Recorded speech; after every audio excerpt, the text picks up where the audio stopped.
മരിച്ചിടും ജനിച്ച മർത്യരക്കയും വിതർക്കമിങ്ങൊരുത്തരും പറഞ്ഞിടാത്ത സത്യമാണതെങ്കിലും മരിച്ചതിൻ്റെ പിമ്പ് മറ്റൊരന്തമറ്റ ജീവിതം വരിച്ചിടുന്നതാണ് മർത്യനുള്ള മേന്മയോർക്ക നീ.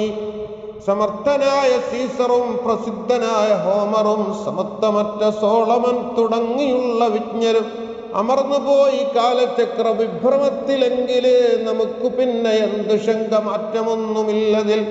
ഒരിക്കലും ജഗത്തെയും ജഡത്തെയും പിരിഞ്ഞു നാം തിരിക്കണം. വിസമ്മതങ്ങളൊന്നുമേ ഫലപ്പെടാ തിരിച്ചു പിന്നെ വന്നിടാത്ത യാത്രയാണതാകയാൽ കരത്തിലുള്ളതൊക്കെ നാം അതിർത്തിയിൽ ത്യജിക്കണം.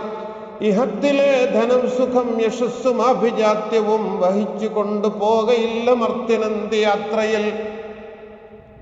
നമ്മുടേതല്ലീ വീടും വീടിൻ്റെ സംഗീതവും നമ്മൾ പോകുന്നു കാലദേശങ്ങളറിയാതെ. യാത്രയാണനന്തമാം യാത്രയാണിടയ്ക്കൽപ്പം ഒന്നിളവേൽക്കാൻ വീട് തേടുന്നോർ നമ്മൾ. നമ്മുടേതല്ലീ കാവും കുളവും കുളിർച്ചാമരം വീശും സന്ധ്യാശോണിമകളും. നമ്മുടേതല്ലീ വീടും വീടിൻ്റെ സംഗീതവും നമ്മൾ പോകുന്നു കാലദേശങ്ങളറിയാതെ. യാത്രയാണനന്തമാം യാത്രയാണിടയ്ക്കൽപ്പമാത്രം ഒന്നിളവേൽക്കാൻ വീട് തേടുന്നോർത്തും നമ്മൾ.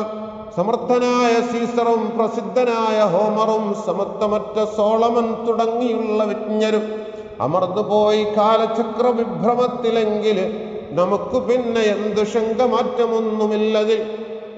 ഇതെല്ലാം അവസാനിക്കാനുള്ളതാണ്. തുടങ്ങിയിട്ടുണ്ടെങ്കിൽ അതിനേതിനും അവസാനമുണ്ടാകും, യാതൊരു സംശയവുമില്ല. കുല്ലു നഫ്സിൻ ദാഇഖത്തുൽ മൗത്ത്. എല്ലാ ശരീരവും എല്ലാ ആത്മാവും മരണത്തെ രുചിച്ചറിയുമെന്ന് വിശുദ്ധമായ ഖുർആൻ. മരണത്തെ ആസ്വദിക്കുമെന്നുള്ളതാണ്. അതാണ് കുല്ലു നഫ്സിൻ ദാഇഖത്തുൽ മൗത്ത് എന്ന് പറഞ്ഞാൽ അർത്ഥം. അത് ടേസ്റ്റ് ചെയ്യുമെന്നുള്ളതാണ്. ടേസ്റ്റ് പല രീതിയിലുണ്ട്. ആ മരണമാകുന്ന ആ അനുഭൂതി ഉണ്ടാവുക തന്നെ ചെയ്യുമെന്നാണ്. ആ ടേസ്റ്റ് പല രീതിയിലാണ്.